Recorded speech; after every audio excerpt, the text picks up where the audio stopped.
तो आज का सेशन स्टार्ट किया जाए। आज हम लोग इक्विलेटरल ट्रायंगल के कुछ और बेसिक कॉन्सेप्ट को जानने का प्रयास करेंगे। तो चलिए स्टार्ट करते हैं। इक्विलेटरल ट्रायंगल, इक्विलेटरल ट्रायंगल, ध्यान दीजिएगा। अब इक्विलेटरल ट्रायंगल का हिंदी समझाने की हमको जरूरत नहीं है क्योंकि आपको जानकारी होगी। तो ये एक इक्विलेटरल ट्रायंगल है, ध्यान दीजिए, ये एक इक्विलेटरल ट्रायंगल है। कैसे मानेंगे? इक्विलेटरल ट्रायंगल है, सभी साइड बराबर, सभी एंगल बराबर। तो सभी एंगल बराबर तो ये 60, ये 60, ये 60, प्रत्येक कोण 60 डिग्री का होगा। इतना तो सबको पता है सर, आप क्या नया बता रहे हो? नया क्या बताएंगे, आप रिवीजन करो। ये देखो, ये हाइट है, ये क्या है? हाइट है, ठीक है। हाइट का फॉर्मूला आपको पता है ना, एडी इक्वल टू क्या होगा? √3/2 इंटू, अगर ये ए है, ठीक है, तो √3/2 इंटू ए, ये बताए थे। कैसे आया आपको पता है? कैसे आया? अगर ये ए है और ये भी ए है तो आपको हम बताए थे कि कोई भी इक्विलेटरल ट्रायंगल में जो एल्टीट्यूड है, यही मान लो यही एल्टीट्यूड है, ध्यान दीजिए, यही क्या है? एल्टीट्यूड है। एल्टीट्यूड का हिंदी क्या होता है? लंब। लगातार वीडियो में यही बात बता रहे, लंब। एल्टीट्यूड किसको कहते हैं? जो वर्टेक्स से सामने वाली भुजा पे परपेंडिकुलर हो, यही तो एल्टीट्यूड है।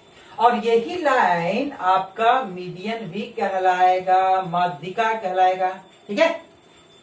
कहा? इक्विलेटरल ट्रायंगल में। फिर यही लाइन आपका एंगल बाइसेक्टर का भी काम करेगा। एंगल बाइसेक्टर, एंगल बाइसेक्टर का हिंदी नहीं बताएंगे, वीडियो देखो, पता लगाओ एंगल बाइसेक्टर। तो इक्विलेटरल ट्रायंगल में जो लाइन, जो वर्टेक्स ए से सामने वाला पे पड़ा, यही आपका एल्टीट्यूड है, यही आपका मीडियन है और यही आपका एंगल बाइसेक्टर है, ठीक है, कोण समद्विभाजक। इसका मतलब यह है कि अगर इस पे 3 एल्टीट्यूड या 3 मीडियन ड्रा किया जाए तो सेंटर का निर्माण होगा। देखो, एक सेंटर यहां पर आ जाएगा, यही तो सेंटर है जी, यही तो जी सेंटर होगा। तो अब ये देखो कि जो सेंटर है, अगर एल्टीट्यूड के मीटिंग पॉइंट से बनेगा, एल्टीट्यूड के मीटिंग पॉइंट से बनेगा तो इसको बोलेंगे ऑर्थो सेंटर, ठीक है, ये सब बताए हुए हैं, ऑर्थो सेंटर। अगर मीडियन के मीटिंग पॉइंट से ये जी बन रहा है तो इसको बोलेंगे मीडियन, सॉरी सेंट्रॉइड। क्या बोलेंगे? सेंट्रॉइड बोलेंगे, कोई समस्या की बात ही नहीं है।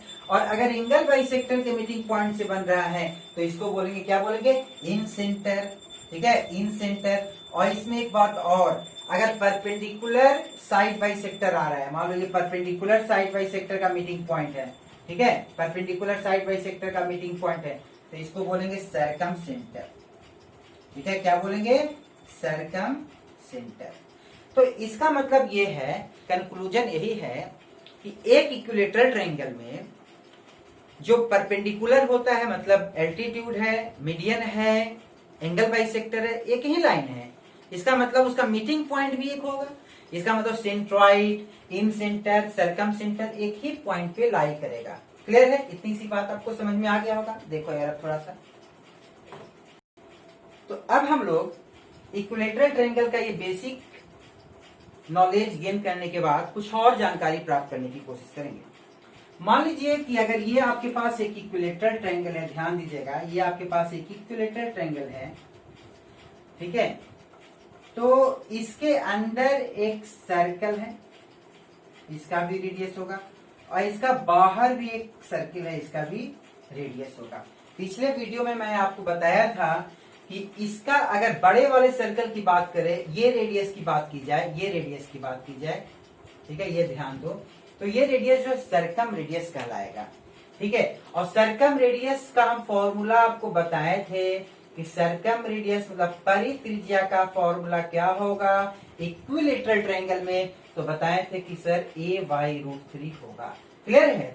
और इसमें अगर रेडियस, ये रेडियस की बात करें तो ये जो रेडियस है आपके पास, ये जो रेडियस है इन रेडियस है, क्या है?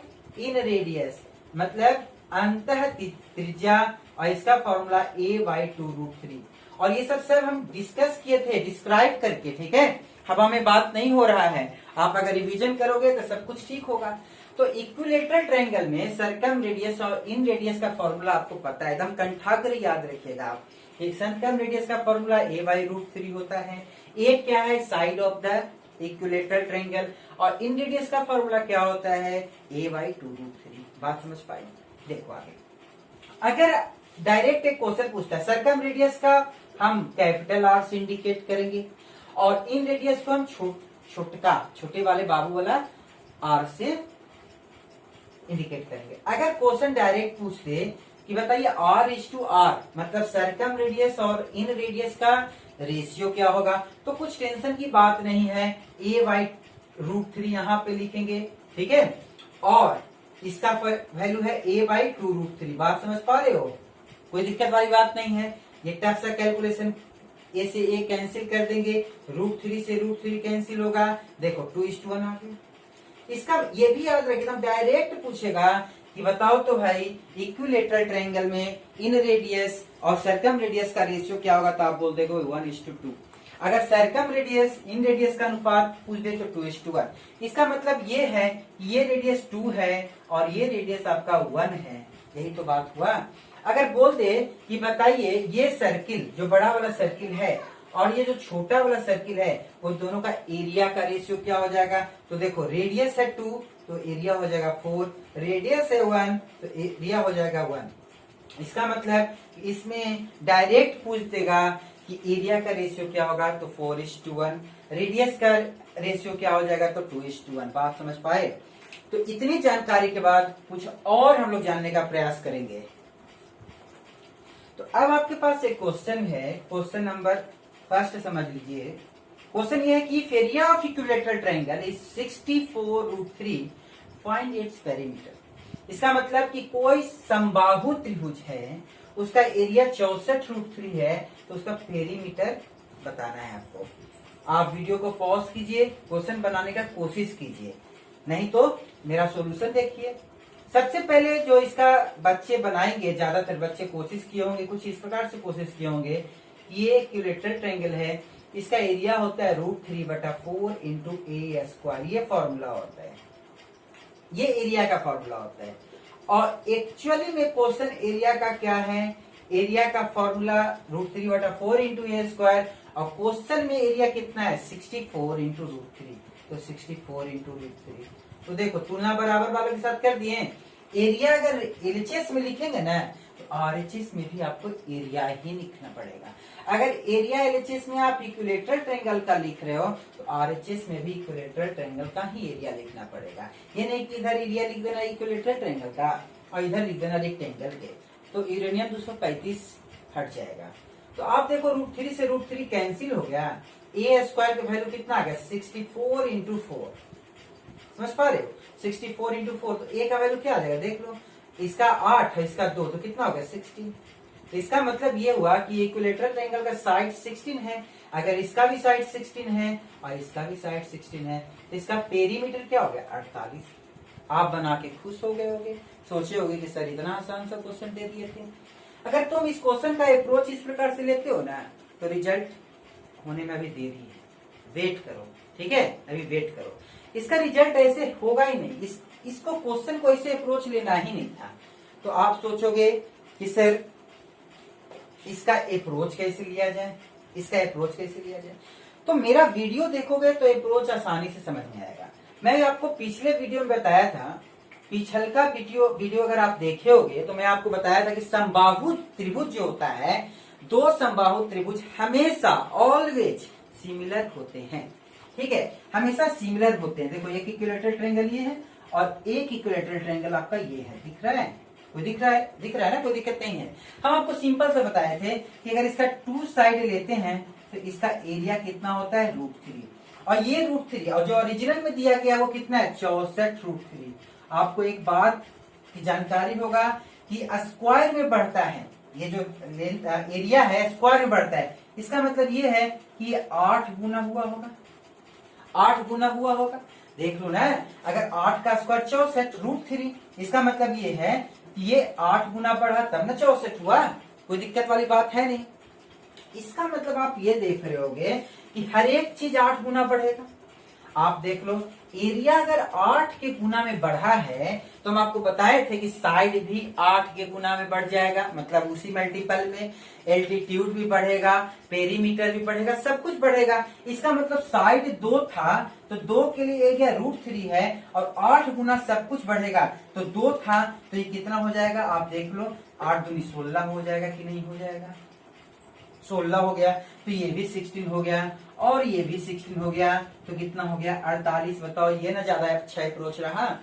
आप कहोगे सर आप तो लिखे, तो मैं आपको इसलिए लिखा क्योंकि आप समझो इस चीज को, नहीं तो हमको पता था कि एरिया 64√3 हो गया और हमको जो एरिया पता था वो √3 रहेगा और √3 बढ़ गया 64√3 तो 8 गुना बढ़ा, तो 8 गुना बढ़ा तो साइड भी 8 गुना बढ़ेगा तो 2 गुने 8 दूनी 16 48 आंसर हो गया।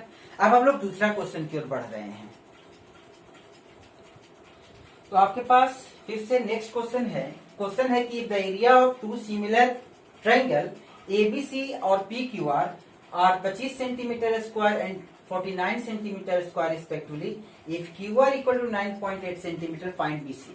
सिमिलरिटी का क्वेश्चन है, एकदम बेसिक क्वेश्चन है कि अगर एक एबीसी है, ये देख लो एबीसी है, ठीक है, और दूसरा PQR है, ठीक है, तो आपको बताएं कि इसका एरिया अगर 25 है और इसका 49 है तो इसका मतलब इसका साइड कितना हुआ होगा, इसका साइड 5 रहा होगा और इसका साइड कितना रहा होगा, इसका साइड 7 रहा होगा। ठीक है, तो आप ये देख पा रहे होगे कि इसका किसका वैल्यू दिया हुआ है, क्यूआर का वैल्यू कितना दिया हुआ है 9.8, ये 9.8 दिया है। आपको बेसी पूछ रहा है, वीडियो को पॉज कीजिए, क्वेश्चन बनाने का कोशिश कीजिए। आप देखो ये 5 से 7 हो गया, इसका मतलब 7/5 गुने 7/5, मतलब यहां से यहां जाना है तो 7/5 करना होगा, यहां से यहां आना है आपको कितना 5/7 करना पड़ेगा। सिंपल सी बात है, 5/7 करना होगा। इसका मतलब हमको 9.8 से यहां आना है तो बस 9.8 का 5/7 निकाल दीजिए, आपका आंसर हो गया। कोई दिक्कत की बात ही नहीं है, इसको कैलकुलेट कर दो, डेसिमल हटेगा, 5 दूनी 10, 7 दूनी 14 और 14 7 98, कितना आंसर आ गया 7 आ गया। सिर्फ आपको यही बेसिक सा इंफॉर्मेशन रखना होगा। तो अब हम लोग नेक्स्ट वीडियो की ओर बढ़ते हैं।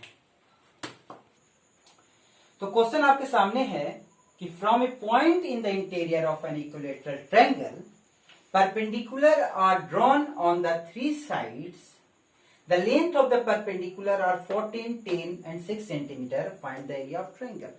हिंदी भाषी सुनिए कि एक इक्विलैटरल ट्रायंगल है, एक इक्विलैटरल ट्रायंगल है, देख लीजिए एक इक्विलैटरल ट्रायंगल है, ध्यान दीजिएगा, एक इक्विलैटरल ट्रायंगल आपके पास आ गया। ठीक है, थोड़ा देखिएगा, एक इक्विलैटरल ट्रायंगल आ गया। अब कह रहा है कि इक्विलैटरल ट्रायंगल में कहीं से एक पॉइंट से, ठीक है, कहीं एक पॉइंट से सामने वाला पे परपेंडिकुलर डाला गया है, परपेंडिकुलर ड्रॉन लिखा हुआ है ना, परपेंडिकुलर और ड्रॉन ऑन द 3 साइड्स। ठीक है, अब देखिए इसको इससे मिला दीजिए यार, ठीक है, इसको इससे मिला दो, देखो यार इसको इससे मिला दो और सबका नामकरण कर दो, ये डी हो गया, ये ई हो गया, ये एफ हो गया और ये पॉइंट को मान लीजिए ये ओ है। अगर आपसे पूछ रहा है कि find the area of triangle, area of triangle मतलब एरिया ऑफ इक्विलैटरल ट्रायंगल, आपको पता है area of equilateral triangle √3/4 into A square है। अब इस क्वेश्चन में ए दिया ही नहीं है, ठीक है, क्या दिया हुआ है, the length of the perpendicular are 14, 10 and 6। इसका मतलब इसका वैल्यू 14 दिया हुआ है, आ रहा है, दिख रहा है ना, एक 14 है, इसका मान लो 10 है और इसका वैल्यू है 6। ठीक है, इसका मतलब ये क्या है, 3 ट्रायंगल बन रहा है। मान लो ए ओ बी एक ट्रायंगल बना, इसका एरिया निकाल सकते हो, क्यों, क्योंकि एक का बेस मान लो ये ए है तो ये बेस है और ये 14 क्या है, हाइट है, जो परपेंडिकुलर होगा हाइट होगा। फिर ये ए है तो ये भी ए है, तो एरिया ऑफ बी ओ सी क्या हो जाएगा, बेस है हाइट है, ठीक है, और ये भी ए है तो आप ये देख रहे होगे ए ओ सी, इसका मतलब बेस है और हाइट है। इसका मतलब अगर पूरे ट्रायंगल का आप एरिया निकालना चाहते हो तो ये जो ये देखो ये फाइंड आउट, ये लाइन निकल, ये एरिया, ठीक है, दिख रहा है ये एरिया। फिर आपको ये इंडिकेट, इसका एरिया देखो, इसका एरिया देख लो, इसका एरिया, ठीक है, और एक ये जो छोड़े उसका एरिया, ये तीनों का एरिया जोड़ देंगे तो क्या फुल ट्रायंगल का एरिया नहीं निकल जाएगा? बिल्कुल आसानी से निकल जाएगा। तो फुल ट्रायंगल का एरिया एक रिस्पेक्ट में आपको है ना √3/4 इंटू ए स्क्वायर, ठीक है, कोई दिक्कत वाली बात है नहीं। अब इसका निकालते हो तो देखो याद है हाफ बेस इंटू हाइट, देखो तो हाफ बेस, बेस तो सब में ए है ना, उतना लिखने की जरूरत क्या है, और हाफ भी सब में है तो हाफ इंटू ए कॉमन ले लिए, ठीक है, हाफ इसमें भी है, हाफ इसमें भी है, हाफ इसमें भी है, ए इसमें भी है, ए इसमें भी है, ए इसमें भी है, ठीक है, और सब में 14 एक में आएगा, हाफ बेस इंटू हाइट 14, इसमें 6 और इसमें 10, मतलब ये दोनों तीनों को जोड़ दो तो 14 और 6 20 10 30, ठीक है। कोई शॉर्टकट आया? शॉर्टकट नहीं होता है, कैलकुलेशन बढ़िया किए रहो। तो आप देखो इसको कैंसिल आउट कर सकते हो, 2 से कैंसिल कर दो, 15 टाइम्स कैंसिल हो जाएगा, 15 बार में कट जाएगा, इतना तो आता है ना आपको। और भी अगर कैंसिल करना चाहते हो तो कैंसिल कर दो, यहां से ए का वैल्यू निकल जाएगा, ए का वैल्यू निकल जाएगा। देखो ना ये से ए कैंसिल हो गया, तो आपको देखो 15 चौको 60, ए का वैल्यू क्या आएगा 60/√3, ठीक है, 60/√3। और एरिया ऑफ ट्रायंगल निकालना है, area of triangle √3/4 A square, A का वैल्यू आ गया √3/4 इंटू ए स्क्वायर 60/√3 और इंटू 60/√3, कैलकुलेट कर लो, आपका आंसर आपके पास रहेगा, ठीक है, कैलकुलेट कर लोगे ना, इतना तो आपसे हम आशा रख सकते हैं, अगर आप एसएससी के कैंडिडेट हो तो इतना तो कैलकुलेशन कर ही लोगे, ठीक है। तो अब हम लोग फिर से नेक्स्ट क्वेश्चन की ओर बढ़ते हैं। तो अब आप देख रहे होगे कि आपके पास फिर से एक नया क्वेश्चन है, आप वीडियो को पॉज कीजिए और इस क्वेश्चन को बनाने का कोशिश कीजिए। क्वेश्चन कह रहा है कि an equilateral triangle of sides 9 centimetre, इसका मतलब आपके पास एक इक्विलेटरल ट्रायंगल है और इसका साइड है 9, इसका साइड कितना है 9, ठीक है, इतनी सी बात है। क्वेश्चन को एक लाइन पढ़ो और अगर आपका बेसिक ठीक है तो बन जाएगा, नहीं भी है तब भी बन जाएगा यार। तो an equilateral triangle of side 9 centimetre is inscribed in a circle, एक सर्किल में इंस्क्राइब्ड है, ठीक है, कोई दिक्कत। Find the radius of the circle, inscribed है, ये इंस्क्राइब्ड है मतलब यही अंदर में है, ठीक है, कोई दिक्कत की बात है नहीं, ये इंस्क्राइब्ड ऑफ ए सर्कल मतलब सर्कल के अंदर है, ठीक है। इसका मतलब रेडियस पूछ रहा है, मतलब इसका वैल्यू पूछ रहा है यही, ठीक है, कोई दिक्कत वाली बात है नहीं। तो find the radius of the circle, यही आपसे पूछ रहा है कि एजी इक्वल टू व्हाट, एजी क्या है, कौन जी, एजी क्या है। तो आपको ये पता है कि इक्विलेटरल ट्रायंगल में अगर ये बी पॉइंट है, मान लीजिए एडी, तो आप एडी एकदम आराम से निकाल सकते हो कि √3/2 इंटू ए कितना है 9, ठीक है, एडी इक्वल टू √3/2 इंटू 9। और अगर आपसे पूछे एजी क्या होगा, तो आपको पता है कि एजी जो होता है, एजी जो होता है 2/3 इंटू एडी होता है, ये सब हम डिस्कस कर दिए हैं, ठीक है। तो एजी निकालने के लिए 2/3 इंटू एडी होता है और एडी का वैल्यू कितना है √3/2 इंटू 9, एकदम सिंपल सा एकदम क्वेश्चन है यार, कैलकुलेट कर दो, 2 से 2 कैंसिल, 3 3 9, ठीक है, आ गया 3√3, एजी आ गया, मतलब रेडियस आपका पता चल गया, एजी ही तो रेडियस है, आंसर आपके पास है, कोई दिक्कत। चलिए आगे नेक्स्ट क्वेश्चन। तो आप देख रहे हो कि आपके सामने फिर से एक क्वेश्चन है और ये बहुत ही आसान सा क्वेश्चन है, बहुत ही बेसिक सा है। ये क्वेश्चन देने का मतलब ये है कि हम आपको कुछ बताना चाहते हैं, कॉन्सेप्ट कर रहे हैं कि एबीसी भी एक इक्विलेटरल ट्रायंगल है, एबीसी एक इक्विलेटरल ट्रायंगल है और पीक्यू जो है, इसमें एक लाइन छूट गया, पीक्यू जो है पैरेलल है बीसी का, ठीक है, पीक्यू जो है पैरेलल है बीसी का। तो आप ये जानते हैं कि इक्विलेटरल ट्रायंगल में सभी साइड 60-60 का होता है, ये बात समझ में आया, 60-60 का होता है। और ये पता है कि ये दोनों लाइन पैरेलल है, इसका मतलब ये 60 तो ये भी कितना 60, ये 60 तो ये भी कितना 60। अब ये बताएंगे नहीं कि 60 कैसे आ रहा है, कॉरस्पॉन्डिंग एंगल से आ रहा है, ठीक है। इसका मतलब कि ऊपर वाला भी क्या हो गया, सब एंगल आपस में 60 60 60 का आ गया। इसका मतलब ऊपर वाला भी ट्रायंगल क्या है, इक्विलेटरल ट्रायंगल। हमेशा याद रखिएगा इक्विलेटरल ट्रायंगल में अगर पैरेलल लाइन से बन रहा है, इसके पैरेलल ये है, तो ऊपर वाला भी इक्विलेटरल ट्रायंगल होगा। और इसका एरिया क्या है, √3/4 इंटू ए, और इसका साइड का वैल्यू दिया हुआ PQ 5, तो 5 का स्क्वायर 25। समझ में आ गया, यही आपका आंसर है। ठीक है, तो अब फिर से नेक्स्ट की ओर बढ़ रहे हैं। तो फिर से आपके सामने एक बेहतरीन क्वेश्चन है, आज का ये सबसे बेहतरीन क्वेश्चन है। इसको अगर आपको कुछ कॉन्सेप्ट क्लियर हुआ होगा तो आप वीडियो को पॉज कीजिए और इसे बनाने का कोशिश कीजिए। क्वेश्चन कह रहा है कि एक एबीसी एक इक्विलेटरल ट्रायंगल है। फिगर के माध्यम से हम आपको क्वेश्चन समझा देते हैं कि एक एबीसी एक इक्विलेटरल ट्रायंगल है। आप देखिए एबीसी एक इक्विलेटरल ट्रायंगल है, वो इसके अंदर एक पॉइंट है, ए पॉइंट इन इट विथ एओ, देखो एओ फिर BO एंड CO। ठीक है, बीइंग ये 6 है, ये 8 है और ये 10 है। 6 है, 8 है और ये 10 है। इफ ट्रायंगल का एरिया, इसका पूरा एरिया दिया हुआ है कि A√3+B है, तो फाइंड A+B। काफी इंपॉर्टेंट क्वेश्चन है, काफी बार एग्जाम में पूछा गया है। आप वीडियो को पॉज कीजिए, बनाने का कोशिश कीजिए। मैं आपको इसका छोटा सा एग्जाम्पल दे सकता हूँ। अगर 6, 8, 10 है, मान लो ये पूरा क्वेश्चन नहीं है, 6, 8, 10 है, इक्विलेटरल ट्रायंगल का एरिया निकालना है, एक फॉर्मूला मन में रखिए। नेक्स्ट वीडियो में यही फॉर्मूला हम आपको डिस्कस करके बताएंगे। क्या करना है कि √3/8, ठीक है, 6 के जगह पे हम ले लेते हैं A, इसके जगह पे 8 के जगह पे ले लेते हैं B, और इसके जगह पे समझ लो ये C है, वही तो है ABC 6, 8, 10। तो आपको √3/8 A² + B² + C², ये। और फिर क्या करना है आपको, एक सिंपल सा फॉर्मूला आपको रखना है। क्या है इसके बाद, इसके बाद है कि 3/2 into area made by ABC। ABC को साइड मान के, देखो इसमें से ABC बाहर निकाल दो, ABC को साइड मान के इसका एरिया का क्षेत्रफल निकाल दो, एरिया का क्षेत्रफल निकाल दो, आपका बात बन जाएगा। कोई दिक्कत वाली बात है नहीं। तो आप इस क्वेश्चन को बनाने का कोशिश कीजिएगा। ठीक है, यही हो गया। अब अगर देखो बना देते हैं, समय है अभी, √3/8।